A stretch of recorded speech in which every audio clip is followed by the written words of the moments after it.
Hello and welcome to MJR Piano Academy. In today's quick tutorial, I want us to understand the chord inversions, how they come about, and how we can use them in our playing. Chord inversions look like this precisely.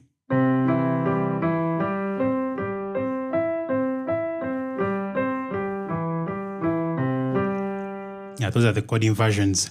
And these inversions, we have seen them in different playing styles, whereby, for instance, in the hymns, instead of having the normal E, someone can play something like this to add more emphasis and harmony to this note.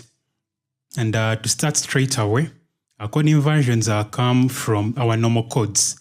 I will be demonstrating using the C major chord. We have the C major triad. It has C, E, and G. And from this, when we get this first note, the C, and we play it an octave higher, therefore we shall have this moved upwards to this. And this will be our first inversion of the C major chord from C, the root major chord, to C, the first inversion. This is still in the C major chord, but this is its first inversion. And to go on to the second inversion, we do the same trick. We get E and we move it an octave higher. That is, instead of playing this E, we shall play it an octave higher. And we shall play this with this kind of fingering. Fingering is very crucial in chords because it is correct fingering normally simplifies the way you navigate onto different chords. Yeah, that's the C root chord, the first inversion, and the second inversion from this to this. Yeah, and that same technique applies to different keys. For instance, the chord of D major. Get D and we play it an octave higher. That's the first inversion. And the second inversion, we get F sharp and we play it an octave higher. And we play this.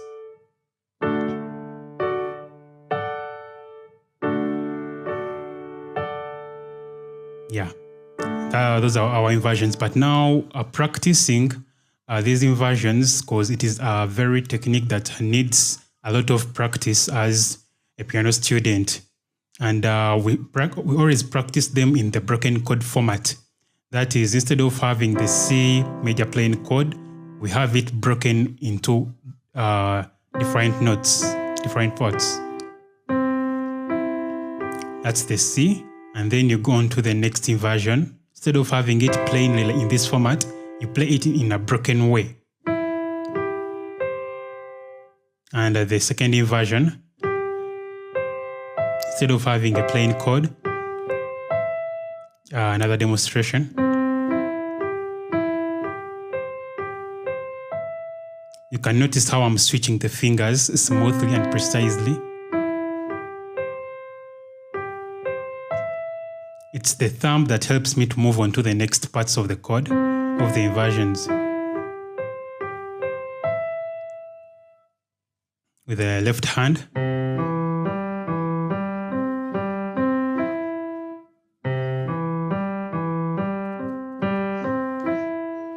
But you will be practicing them in a 3x3 time signature because it's best for this kind of, for this specific technique. Not forgetting that for the scales and arpeggios, we always practice them in a 4x4 time signature. That is 1, 2, 3, 4, 1, 2, 3, 4, 1, 2, 3, 4, 1, 2, 3, 4, in that format. But for these inversions, we shall be practicing them in a 3x3 time signature. That is 1, 2, 3, 1, 2, 3, 1, 2, sorry, 1, 2, 3, 1, 2, 3, 1, 2, 3, 1, 2, 3, 1, 2, 3, 1, sorry, 1, 2, 3, 1, 2, 3, 1, 2, 3, in that format. And we shall be having them to make it more, like more continuous, not to get bored with coming back this side. You can play it in this format. 1, 2, 3, 1, 2, 3, 1, 2, 3, and you have a rest on this, and again count 1, 2, 3, 1, 2, 3. Then you come back downwards. 1, 2, 3, 1, 2, 3, 1, 2, 3, 1, 2, 3. Again. 1, 2, 3, 1, 2, 3, 1, 2, 3, 1, 2, 3, 1, 2, 3, 1, 2, 3, 1, 2, 3, 1, 2, 3. With the left hand, 1, 2, 3, 1, 2, 3, 1, 2, 3, 1, 2, 3, 1, 2, 3, 1, 2, 3, 1, 2, 3, 1, 2, 3, and then hands together. After mastering that technique, it will. We have seen them in very many pieces. You will be using them in runs. Along the keyboard to add in more more emphasis or more creativity in your playing. Thanks for tuning in today's lecture. I hope this video was very helpful to you. Don't forget to practice at least 26 hours per day. Yeah, just kidding. But don't forget to practice your piano. Don't forget to click the subscribe button so that you don't miss the upcoming new videos. Thank you.